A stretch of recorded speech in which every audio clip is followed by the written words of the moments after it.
Initially claiming that former undisputed heavyweight champion, Francis Ngannou likely should have ironed out his issues with the UFC prior to his January departure, former two-weight organizational champion, Conor McGregor, has now questioned who the Cameroonian can face in a competitive fight in the wake of his PFL move.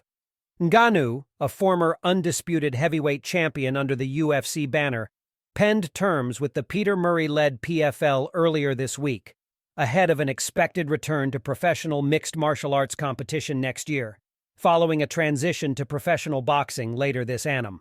As for McGregor, the former undisputed lightweight and featherweight champion has been sidelined since he fractured his left tibia and fibula against Dustin Poirier at UFC 264 back in July 2021.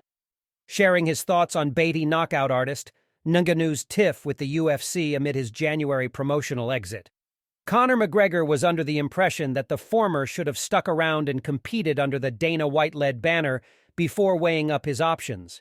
And in the aftermath of his move to the PFL, McGregor has questioned whom of legitimate competition can Ngannou fight now.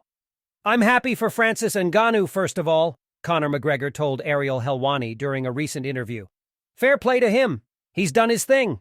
I still think he should have came to a resolution with the UFC. Who's he going to fight? Who's he going to fight that's going to capture the general public? There's no one.